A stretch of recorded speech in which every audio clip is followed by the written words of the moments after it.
Olá, boa noite. A gente começa o TN2 de hoje falando de mais um caso de violência sexual envolvendo uma criança. Uma menina de 11 anos está grávida após ter sido estuprada no norte do estado.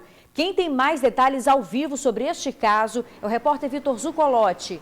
Boa noite, Vitor. Isabela, boa noite para você, boa noite a todos que nos acompanham. Infelizmente, é isso mesmo. O caso foi confirmado pela Secretaria de Segurança Pública, que informou, inclusive, que está sendo investigado pela Delegacia de Polícia de Montanha, na região norte do estado. Mas isso não significa que o caso tenha acontecido na cidade de Montanha. Vale deixar bem claro, a cidade, o município, esse dado não vai ser revelado, até por uma questão de preservação dessa vítima, dessa criança, dessa menina de 11 anos de idade, que está grávida de 8 semanas. Esse tempo aí de gestação foi comprovado depois que ela foi até uma unidade de saúde da cidade onde ela vive, como eu falei que a gente não vai dizer o nome, e aí foi confirmado depois em exame que ela infelizmente está assim, gestante. Por conta aí de um estupro, uma menina de 11 anos está grávida. Inclusive, ela segue internada por conta de um deslocamento de placenta, ou seja, uma gravidez de risco já com complicações. Bom, esses são os detalhes que a gente tem com relação a esse caso que aconteceu na região norte do estado. Um detalhe, aconteceu, veio à tona nesse mês de agosto, onde um outro caso também teve repercussão nacional. Você aí de casa sabe de que caso eu estou falando. E também um detalhe, esse caso aconteceu na semana onde foi comemorado o Dia da Infância. Segunda-feira agora foi comemorado o Dia da Infância e a gente infelizmente encerra a semana passando essa notícia, Isabela? Um caso muito triste. A gente espera assim que a polícia haja logo, encontre os responsáveis ou o responsável por esse estupro que acabou aí engravidando uma criança de 11 anos de idade. Eu volto com você aí no estúdio. Muito obrigada, Vitor. Infelizmente, mais um caso triste de mais um estupro, de criança aqui no Espírito Santo. Olha, o laudo de DNA comprovou que foi o tio mesmo quem estuprou e engravidou a sobrinha de 10 anos de idade em São Mateus. O exame ficou pronto hoje. A informação foi confirmada pelo médico que atendeu a menina em Recife. No estado, a Polícia Civil convocou uma coletiva de imprensa e explicou como o exame foi feito. A análise de DNA envolve inicialmente na coleta dessas amostras, nesse caso específico, as amostras do feto e da vítima foram coletadas e processadas em Pernambuco e a gente aqui no estado fez a coleta e o processamento das amostras do acusado. Compilou os dados, e emitiu um resultado pericial. O material biológico do acusado de 33 anos foi colhido no dia da sua prisão, que aconteceu em Betim, Minas Gerais. O laudo que comprovou a autoria do estupro já foi enviado ao Ministério Público Estadual do Espírito Santo e será anexado como prova no processo que corre em segredo de justiça. Primeiro, que envolve criança, e segundo, que trata de segredo de justiça e a gente certamente não vai poder falar sobre isso. Antes mesmo do resultado do exame, na última terça-feira, o acusado virou réu no caso. A Justiça acatou a denúncia feita pelo Ministério Público Estadual. Ele será julgado pelo crime de estupro de vulnerável e pode pegar uma pena de até 15 anos. A criança e seus familiares seguem sob os cuidados do governo do estado. Foram inclusos no Programa de Proteção a Vítimas de Violência, o Provita. A menina deve ganhar uma nova identidade e um novo endereço, custeado pelo governo. O caso, que ganhou repercussão internacional, aconteceu em São Mateus, norte do estado, depois que a menina chegou a um hospital da região com dores abdominais e acabou descobrindo uma gravidez de 22 semanas. Ela contou ao Conselho Tutelar que sofria abusos do tio. A Justiça concedeu o direito ao aborto e o procedimento foi realizado em Recife, capital de Pernambuco. Uma dupla de criminosos foi parar na cadeia após aplicar um golpe em uma rede de lojas de móveis. O prejuízo estimado é de pelo menos R$40 mil. Essa foi apenas uma das lojas que os criminosos aplicaram o golpe. Eles apresentavam documentos falsos na hora da compra. Os alvos eram principalmente lojas de móveis e eletrodomésticos. No total, eles deram um prejuízo de R$40 mil só nessa rede de imóveis. Foi numa loja em Campo Grande, depois foi em Guarapari, foi em Vila Velha, conseguiu efetuar aqui. De loja de Guarapari também efetuar uma compra lá também, já foi identificada também. Então, assim, foi uma sequência muito rápida, em menos de um mês, em torno de R$40 mil em si. O nome verdadeiro do criminoso é Fernando Nadi Almeida, mas ele já se apresentou por aí com nomes de Rodrigo, Francisco, Antônio, Jorge. E essa não foi a primeira vez que eles passaram pela loja, não. Em outra ocasião, eles até tiveram o financiamento negado. Uma das compras foi feita aqui em Santa Mônica, Vila Velha, no valor de mais de R$2.700. A vendedora, na hora de conferir os dados do cliente, desconfiou, porque notou que esse mesmo homem já tinha feito várias compras em outras lojas da mesma rede. Uma funcionária nossa, que trabalha conosco aqui, identificou numa outra loja que ela estava fazendo um trabalho lá e identificou, como ele comprou na terça-feira aqui, na quarta-feira ele estava tentando fazer uma nova compra com outro nome e mais uma pessoa. E ela identificou esse e na quinta-feira ela falou comigo. E imediatamente nós tomamos a providência, entramos em contato junto à financeira e eles lá mesmo eles identificaram que o documento era falso. A polícia monitorou os criminosos e armou um cerco no endereço em que as mercadorias seriam entregues.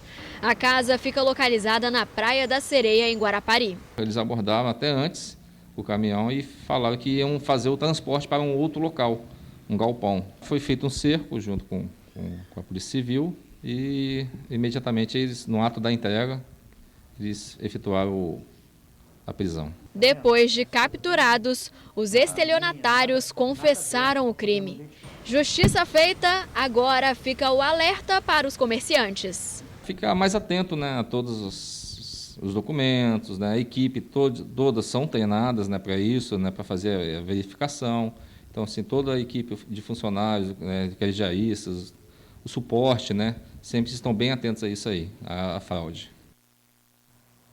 Os suspeitos de 32 e 34 anos foram autuados em flagrante pelo crime de estelionato e levados para o presídio. Um deles era foragido do sistema prisional. Teve operação policial no Morro do Macaco, na região de Taboazeiro, em Vitória. 8 pessoas foram presas. 8 pessoas foram detidas durante a operação. Todas as prisões foram no Morro do Macaco. Drogas também foram apreendidas, além de munições e celulares. Uma grande quantidade de drogas, 8 pessoas detidas, 4 rádios comunicadores, telefones celulares. A operação começou logo cedo. Além do Morro do Macaco, o Morro da Piedade e também Moscoso foram alvos da polícia. Militares de 5 especializadas participaram da ação. Durante a operação, uma tropa especializada em incursão em mata conseguiu desarmar várias armadilhas que haviam sido colocadas por traficantes da região para atrapalhar o trabalho da polícia e também para impedir a invasão de rivais. Essas fotos tiradas por policiais mostram algumas das armadilhas no meio da mata. Eles cavam um buraco, colocam um pedaço de pau, colocam arame farpado na trilha, O policial correndo pode se debater de frente com esse arame farpado, cair num buraco. Além de destruirmos armadilhas, nós mapeamos toda essa área que o tráfico usa para poder se proteger, que é a mata. A Polícia Militar agora sobe pelo início do bairro, satura e também vem pela mata.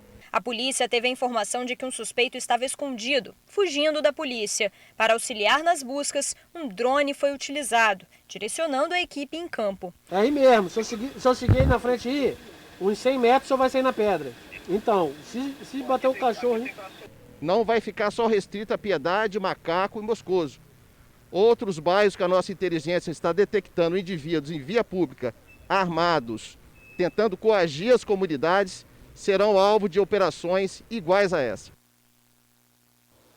Em instantes, você confere aqui no TN2, aulas presenciais no IFES continuam suspensas até o ano que vem. Agora imagens ao vivo do trânsito na Reta da Penha, a gente já volta.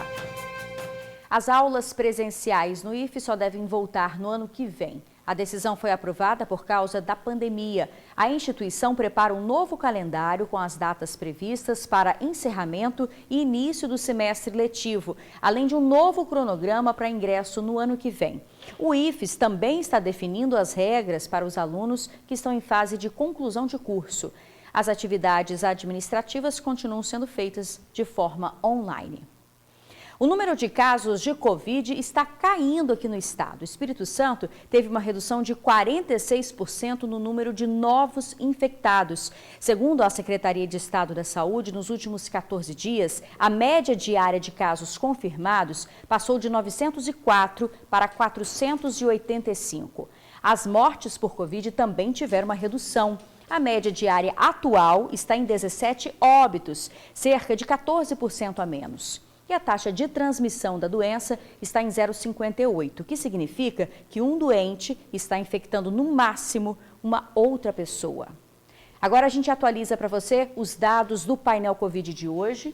O Espírito Santo tem 109.493 infectados, o número de óbitos é de 3.117 e o número de pacientes curados é de 97.531. Em 24 horas foram registradas 12 mortes, 830 novos casos. Já as pessoas curadas foram 1.164, isso em 24 horas. E os proprietários de bares e restaurantes reclamam que estão amargando prejuízos. Afirmam que as regras que definem o horário de funcionamento estão confusas. É um tal de abre, fecha, pode, não pode. É tanta informação que a gente fica até confuso. Para os comerciantes, então, as coisas andam bem estáveis. A gente começa com uma lei e termina com a outra. Você imagina, isso não é simples assim. Você cria uma expectativa, você tem uma equipe, você traz a sua equipe, abastece seu estabelecimento, aí você chega para abrir e não pode mais. Começamos a semana com uma nova lei que flexibilizava a abertura dos bares até às 10 horas da noite. Mas estamos terminando a semana já com uma nova regra. Nada de bares abertos depois das 6 horas da tarde. A gente iniciou essa semana com a expectativa de poder funcionar. Bares que estão há 5 meses fechados, refizeram seus estoques, chamaram seus funcionários para na quinta-feira já ter essa frustração de que não vai poder funcionar. Uma lei municipal foi aprovada aqui na capital na última terça-feira. O município de Vitória está com risco moderado no quadro de contaminação do Covid-19. Por isso, a lei estendia o horário de funcionamento dos bares. Mas a Justiça concedeu uma liminar derrubando essa nova regra. O município de Vitória promulgou essa lei, o Estado não concordou e ingressou com ação no Tribunal de Justiça, que entendeu que realmente a lei é inconstitucional. Então, isso teve a validade inicial e foi tirado, suspensa, na verdade, pelo Tribunal de Justiça. O Ceará se preparou todo para estender a jornada de trabalho, mas foi em vão. Mal deu tempo de aproveitar essas horas extras que a nova lei permitia. Você trabalha com medo, você não sabe como agir. As pessoas que abordam a gente não são mal educadas, mas deixam a gente numa situação constrangedora, que vem aqui 3, 4 carros de polícia, vigilância sanitária, às vezes tem 10 pessoas dentro do bar, só porque passou meia hora. Já são 5 meses parados, sem uma perspectiva de que as coisas vão melhorar. Durante a pandemia, 4.000 bares e restaurantes fecharam as portas no Espírito Santo. Temos que entender que a situação é complicada, mas eu acho que está faltando um pouco de clareza, principalmente no nosso setor. Lembrando que a regra estadual define que bares estão proibidos de funcionar, a não ser aqueles que têm registros de bar e restaurante. No retorno do TN2, você vai ver a história de um ex-jogador de futebol que está vendendo paçoca para se tornar psicólogo. Agora imagens ao vivo do trânsito na praia de Camburi. A gente volta bem rapidinho. Um ex-jogador de futebol está vendendo paçocas no sinal de trânsito. Ele tem o objetivo de se tornar psicólogo. A reportagem é do Felipe Chicarino e do Francisco Abreu. Os pés que pisam firmes no asfalto já passaram por gramados de vários cantos do Brasil. BH, Minas Gerais, foi o primeiro lugar que eu fui, depois Paraná, depois fui para São Paulo, alguns lugares de São Paulo, como Taubaté, Pindamonhangaba, São José, Campinas e a Grande São Paulo. Fui também para Brasília e Santa Catarina e saí também do Brasil. Joguei um pouco na Bolívia. Depois eu vim aqui para o Espírito Santo. A relação entre o Landerson e o futebol durou 3 anos, até que as janelas do esporte profissional se fecharam e o ex-volante teve de recomeçar. Teve de reaprender a marcar e a armar outras jogadas fora dos gramados. Foi um momento crítico na minha vida, né? Eu fiquei um bom tempo sem sonhar, na verdade. Eu comecei a trabalhar no supermercado e sem sonhos, sem perspectivas de vida, até que um dia houve um estalo, uma virada de chave, que eu falei, não, eu preciso fazer alguma coisa além, eu preciso voltar a sonhar. Landerson é baiano de Salvador, mas se apaixonou por Vila Velha e não quis mais voltar para a terrinha. Sabe aquelas coisas que às vezes não tem explicação? Pois é, o Landerson conseguiu, com a venda de paçoca no Sinal, abrir as janelas para os sonhos. O vendedor de paçoca vai virar psicólogo. Na verdade, foi um meio para que eu pudesse chegar no meu sonho, né? Que era voltar a estudar, fazer uma faculdade e tal. Eu tenho essa veia empreendedora, eu falei, vou unir as duas coisas, a minha vontade de estudar o meu sonho com aquilo que eu tenho de dom, né? Que é um dom também empreender. O que representa hoje para você o Sinal, essa placa e essa paçoca? Eu vejo como um impulsionamento, sabe, para que eu possa viver aquilo que eu tenho sonhado. É como um primeiro degrau de onde eu quero chegar, do pódio onde eu quero chegar. Inclusive, a bolsa de estudos foi conquistada no Sinal. Uma professora de uma universidade particular de Vila Velha o conheceu e brigou pela bolsa dele. Hoje ele cursa o 2º semestre do curso. Já está rolando terapia no Sinal? Então, sempre acontece algumas coisas, né? Mas nada tão a fundo como terapia, não. Não dá tempo, senão abre rápido demais, né? É verdade, é verdade. Amendoim, sal e açúcar. Esta é a base da receita da paçoca. Só que essa paçoca que está aqui, ó, na minha mão, ela tem outros ingredientes. Aqui tem dedicação, tem correria, tem trabalho, tem esperança, tem fé. Ingredientes que transformam. Para quem é preto, pobre e de periferia, o sucesso pode ser encontrado no futebol, na música e principalmente na educação. Uma janela se fechou, é verdade, mas as outras estão escancaradas para o craque da virada e da psicologia. Eu tenho muitos projetos, tenho muitos planos, mas sobre tudo e sobre todos eles, a minha maior intenção é ajudar as pessoas.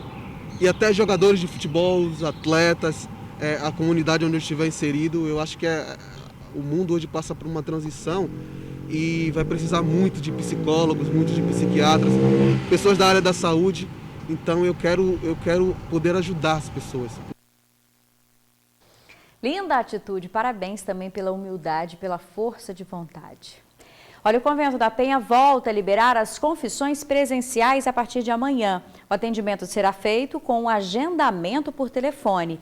A subida de carros ao campinho do convento também estará liberado, mas com horários restritos. As vans funcionarão normalmente todos os dias. Já as missas continuam sendo transmitidas online, sem a presença de fiéis. Apesar da liberação de algumas atividades, as medidas de prevenção serão mantidas, como a medição de temperatura dos fiéis, o uso de máscaras, que é obrigatório, a distância entre as pessoas e também o uso do álcool em gel nas mãos. Bom, a gente fica por aqui. Uma ótima noite para você, um ótimo fim de semana. Te esperamos na segunda-feira, viu? Até lá!